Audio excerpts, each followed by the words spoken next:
From awaytogarden.com and robinhoodradio.com, this is A Way to Garden with Margaret Roach, your weekly invitation to dig in and grow. My houseplants are sulking, whispering among themselves about, why doesn't that woman get us some more light in here?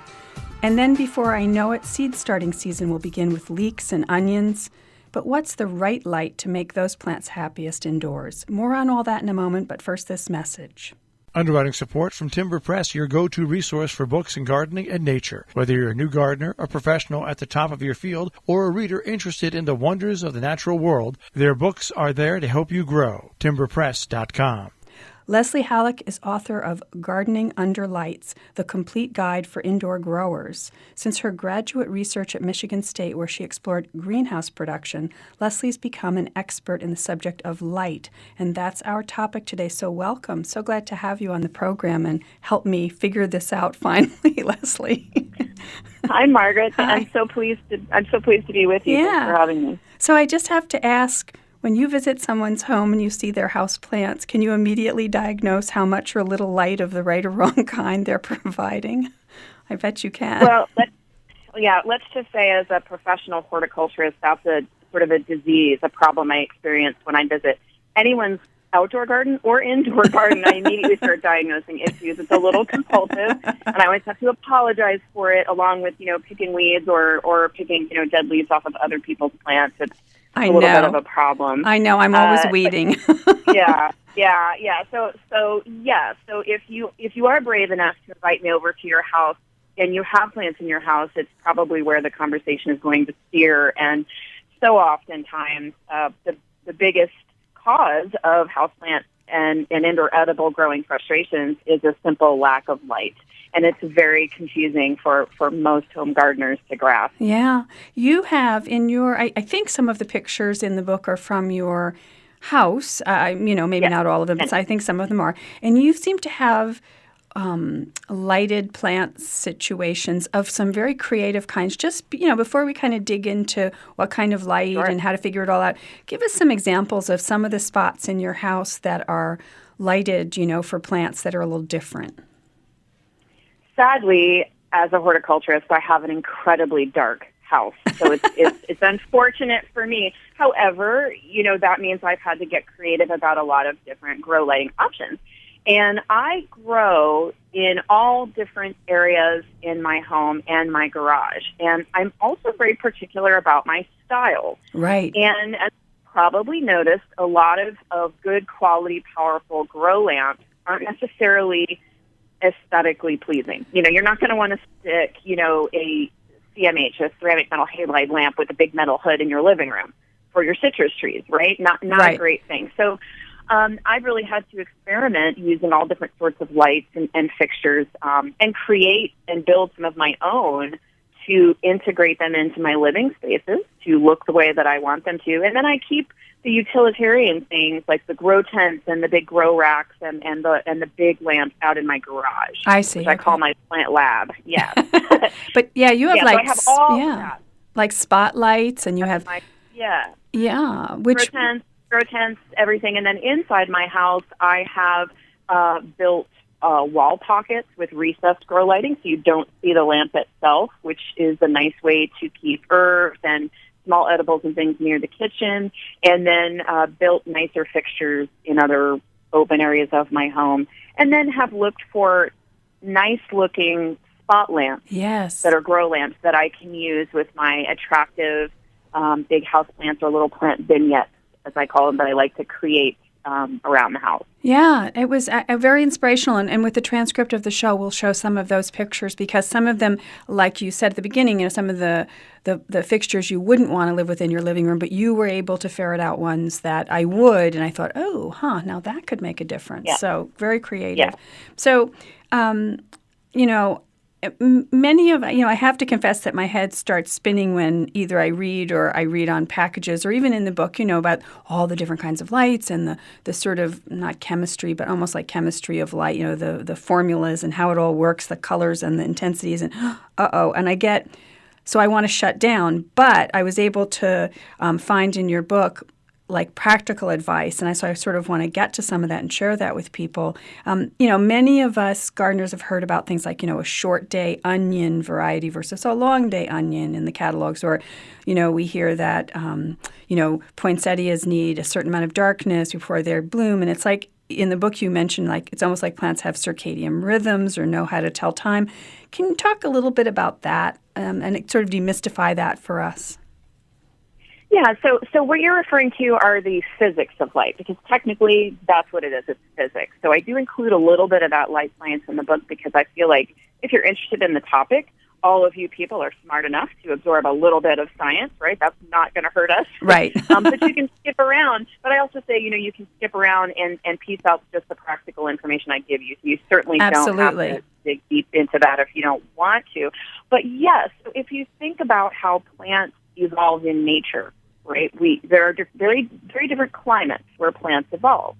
And some of them are very cold and snow-covered, and some of them are very warm. And at those different latitudes, you have different lengths of night and lengths of day, so light versus darkness. So plants evolved based on where they're endemic to be able to reproduce successfully based on those environmental conditions. Right. So you certainly wouldn't want to, if you're an onion or a garlic, you certainly wouldn't want to come up and flower while there's still snow on the ground. Right. Right? Because, yes, so plants have evolved to be able to flower and reproduce when environmental conditions are favorable. And so along with that has come what are called photoperiods, photoperiodic responses for certain plants. So when you see those short day, long day onions in the catalog, a short day onion is going to require a long night period, a short day period in order to be able to flower. And garlic, for example, also requires a vernalization or exposure to cold long nights in order to trigger that bulbing and flowering. So it's a safety response for reproduction. Mm-hmm. And so some plants have very hard, fast requirements for certain lighting regimens. And so we call them short day, long day plants, but really what it is, it's the plant responding to the length of darkness or nighttime. Okay. So it's a little bit reversed. Okay, yeah. Okay. So it's photoperiod, but it's really about how much darkness there is. Yes, okay. Uninterrupted darkness. And I explain that a little bit in the book. Oh, I know you do. Yeah, it's hormones and pigments that sort of biologically change in darkness and change in lightness. So that is a plant's clock, if you will, their inner biological clock. So that's how they tell whether it's light or dark, and then it also helps them measure the seasons. So they know when it's the right time to flower and make seeds and when they need to hold tight. So, for instance, my grandmother a million years ago, my late grandmother, she was a garden club lady. She did mums, which she did single stem, standard, disbudded them and had single big flowers at the top. And I think she had some kind of place where she covered them all or what. There was some rig going on, as I remember it a million years ago at her house. So and poinsettias, I think, is another one. So that's about how many hours of darkness, and what about if it's interrupted? And tell us a little bit about that. Correct, right. So certain plants have requirements, and certain plants are speeded up to flower with periods of darkness. So she was black clothing. Black clothing. So for those of us that were in graduate school before we had automated black cloth systems, or you worked for a greenhouse grower that was producing a plant with a photoperiodic requirement, you basically had to tent those plants with black cloth, to cut out all of the light exposure so that those dark periods were not interrupted for a certain amount of weeks. Right. And then the plant is triggered to flower. So those mums were short day plants, meaning she had to cut out the light and keep it at a certain number of hours for a certain period of time in order to get those mums to create a flower bud. Okay. Sort of another thing about plants' reactions to light or dark that I loved reading about, in this case it was seeds. You talked about that mystery that sometimes happens. Some packets say don't cover this particular seed, and there's a reason. You explain the reason in the book why some seeds can't be covered, and they won't germinate if they're covered by soil. And some plants, such as certain lettuce species, won't actually germinate unless the seed is exposed to some red light. light waves, while it's going through that germination process. And so it's a good thing to pay attention. So, sometimes folks will say, I've started all these lettuce seeds and I can't get them to germinate. And I ask them, well, did you cover them up with soil? And they say, well, yes, that's what you're supposed to do, right? I said, well, not for everything. And so definitely pay attention to the seed packet, and it will tell you whether to cover them or not cover them. And if it tells you not to cover them, simply press them into the soil. That means those seeds need some light exposure, or they're not going to germinate, or you're going to have poor germination rate. Right. And as I said earlier, my head sort of spins a little bit when I try to grasp all the measurements of light and so forth. But what impresses me and what I kind of took away from the book is what we see with our eyes, both the spectrum of the colors that we can see, the range of light that we see, and also our sense of how intense or not intense it is. And a plant's sense of those things is very different. So we say, that's a really bright light. Like we couldn't really look into it close up. But to a plant, it may be not much light at all. So is that, yeah. Right. So, yeah. So our human eyeballs perceive light differently than the light that plants use for photosynthesis. Right. So plants use light from the sun or light from grow lamps that we give them to drive photosynthesis. And the wavelengths of light, the colors of light, if you will, within the spectrum of visible light that are useful for photosynthesis are a little bit different than what we as people perceive as brightness. So humans perceive brightness. And which color of light do you think that our eyeballs perceive as the brightest color of light? Do you remember? I don't know.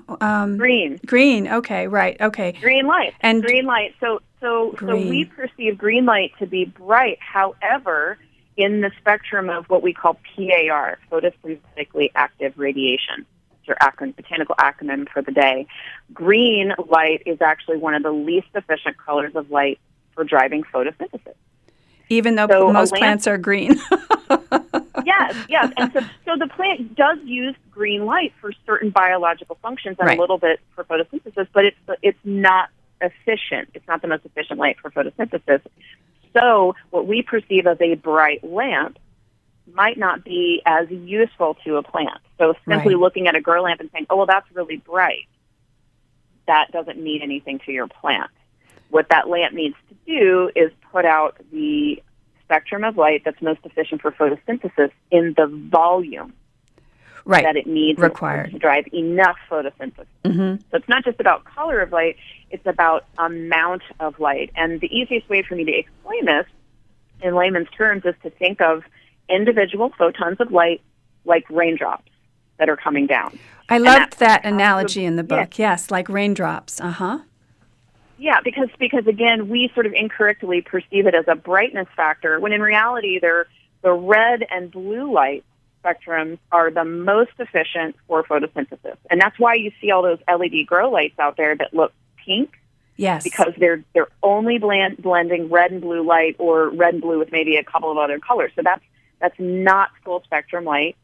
That is concentrated blue and red light, because that's going to be the most efficient way to drive the photosynthesis. So if you're growing edible crops for commercial reasons and you want to grow them fast and full, you want to do that as efficiently as you can. So that's why all those vertical gardens you see and the shipping containers that they convert are full of pink light. In your living room, you don't want that. So full spectrum. Yeah, right. Not exactly. Unless you're going for a disco vibe, that's fine. But most of us are going to look for full spectrum grow lamps that are going to provide all of the colors that plants can use. But then it has to produce enough of those raindrops to drive photosynthesis, and that's where a lot of people run into trouble with their seedlings. So the photons are like the raindrops. Is that? Yeah. Okay. So and you have to add up, and different plants, different species of plants need different amounts of light, and then different biological functions. So if you're growing leafy greens and vegetables, you can get away with providing a less amount of light than if you're trying to fruit tomatoes or citrus, because making flowers and fruits and seed are a lot of energy. Right. So just like, if you grow lettuce outside, you can get away with sort of a part sun, part shade exposure, but that's not going to work for tomatoes, right? Yes. So tomatoes have to have full sun, and it's because they need that accumulation of volume of light throughout the day in order to have enough juice to make those flowers and fruits. Yeah. So I thought it would be kind of fun to talk about some specific plants and different kinds of lights, kind of almost like matching, as if we were thinking about shopping for the right kind of light for different uses. And I will confess just a little sort of anecdote. Years ago when I first started, and this is decades ago, I started growing my own seedlings, for instance, indoors. I made one of those kind of a rack, well, you can buy them, of course, and I had lights on it, and they were shop lights, and they had one cool white and one warm white fluorescent bulb, and that seemed like a lot of light, and it worked and whatever. Now, fast forward decades, and now I use T5, a different kind of fluorescent tube, narrower, but more efficient in a what do you call it? A mirrored, that's not the word, reflective hood, so that it really, it bounces more light, I guess, down, toward the plants. And so you get more volume of light. Yeah, and it's so bright, but even that's not, but even that's not as bright as a spring day in May in my region. Do you know what I mean? That's not even as bright as outside. Absolutely. So I carry my babies outside on fair days into a protected spot, not baking them right away on their young lives, but because they get so much more light. It's really different when you start studying like what's in your book. The measurements of light. So should we start with what should we start with? Houseplants, or should we start with seed starting? Should we start with some houseplants because it's that time of year, like orchids? A lot of people love to grow orchids, but then they just kill them after one season. They get them in spike. Well, a lot of people bring some more sun-loving plants indoors for the winter, or they're buying new houseplants and orchids. So again, flowering versus foliage production takes more energy, and so winter. Okay, your natural light levels outdoors goes down because our sun angle goes down, right? Mm-hmm. So we have less light available to us coming in through our windows in our home. And what else changes? The length of the day. Yeah. So the number of hours of light that we get also gets cut off. So what changes? The volume of light decreases significantly indoors. So just at the time that you need to move all of these things inside, or you want to flower your orchids, it gets that much dimmer indoors. And again, to your eye, it might not seem that different, but if you actually pulled out a light meter, you would be shocked at the difference between that light right outside your window and just a foot inside your windowsill. Yep. Drastically drops. And every inch you move away from that window or you go into a corner, you might have a completely different light zone from something that needs highlight a couple of feet away. All you can maintain is something that tolerates very low light conditions. And that's where a lot of people get in trouble, and they think that they can maintain a lot of things just on their windowsill. It doesn't matter if you have a bright southern windowsill. It's still not bright enough for a lot of plants, especially if they're blooming plants. Right. So supplemental lighting is what you're looking to provide, and you may keep those plants in the windowsill and add a spotlight, add a grow light. So there's some nice small LED bulbs that can fit into standard home lamp fixtures or lighting fixtures, and those are going to be good options for individual houseplants, individual orchids, or small groups of orchids or succulents. But there are also some small panels, little LED panels, that cover a couple of square feet that are good for orchids. A lot of the little self-contained growing units that have a couple of LED bars or T5H high output fluorescence are good for orchids. So those units are going to be good for keeping orchids happier through the winter. You don't need a big lighting rig for those, but you do need to provide some supplemental light. Right. Now, and people also bring, so for instance, succulents have become such a thing, and a lot of people bring home succulents, and let's just be real. They didn't evolve and adapt to a place anywhere like my northern garden, my northern house. No, they are full sun plants, and that's why most people kill them. Is that they bring them inside into what are very dim conditions for succulents, and then they do what? They water them. Yes. That's the kiss of death, because a lot of people don't realize that when light levels go down, so does the rate of photosynthesis and water uptake. So the plant can only use those resources like water you give it if it has enough light to keep using it. Yes. So when the light levels go down and you add a little bit of water to that succulent, it's going to turn to mush because there's not enough light. So LED spotlights, again, the little self-contained grow units with a couple of grow lamps, a couple of bars are good for that. That'll provide you with sort of a medium light level. So your succulents, your orchids, and things like that will all be happy with those. But take care not to use incandescent bulbs. There are still some incandescent bulbs being sold as grow lamps. Don't do that. Yeah. Don't do that. They're very inefficient, and they produce a lot more heat than they use for light. So a lot of heat. And that's what grow lamps do. They produce two things. They pull that energy out of the wall, right? And then they convert it to either usable light or heat. So the more efficient the grow light, the more light it produces versus heat. Does that make sense? Yes, absolutely. And you know, that's one of the things with my seed starting and so forth. It was great to get to expose those little tender babies to the least amount of heat with the most amount of light, that combination. Do you know what I mean? Let them not grow in a hot baking environment stretching toward a weak light source anymore. Right. Yeah. Well, and that's the trick with seedlings is that you really have to, so those two lamp fixtures I was talking about that are good for maintaining some of your houseplants and orchids, you've got to double that for seedlings. Right. You've got to double that for seedlings. So what most people don't realize is that seedlings need a large volume of light. And so that's when you see the recommendations to keep your seedlings lighted 14 to 16 hours a day. Mm-hmm. That's not because they're long day plants. And I see a lot of misinformation online about that. They need 14 to 16 hours of light because they need the accumulation of volume of light. It's cumulative.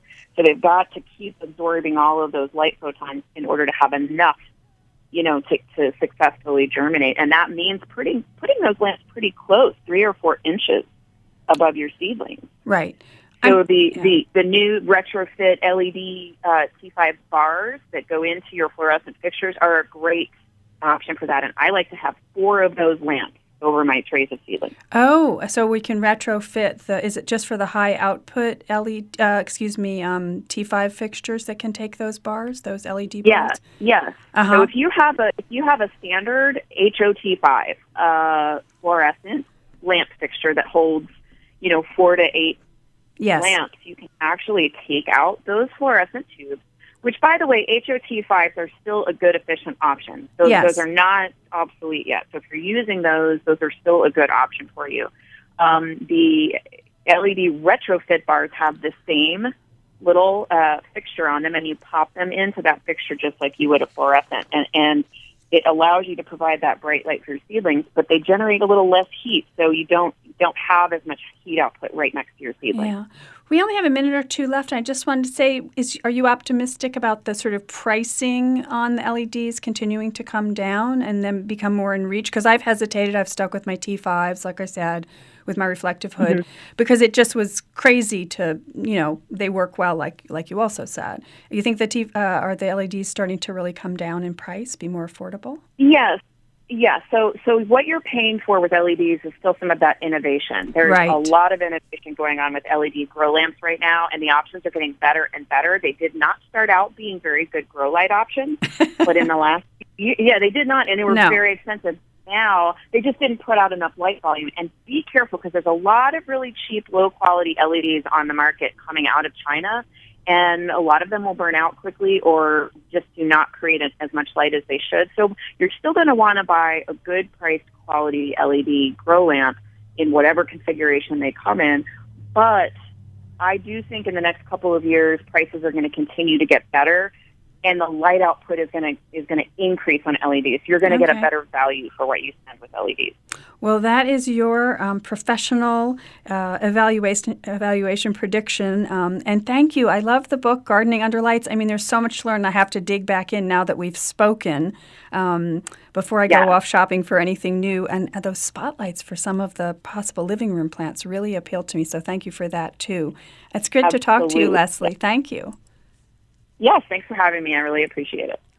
Underwriting support from Timber Press, your go-to resource for books in gardening and nature. Whether you're a new gardener, a professional at the top of your field, or a reader interested in the wonders of the natural world, their books are there to help you grow. timberpress.com. Thanks for listening, and I hope to speak to all of you again soon. Now, don't miss an episode. You can subscribe free to the podcast version of the show on Stitcher or iTunes. And you can find me anytime at awaytogarden.com or on Facebook and Instagram as @awaytogarden. And happy gardening indoors and out meantime.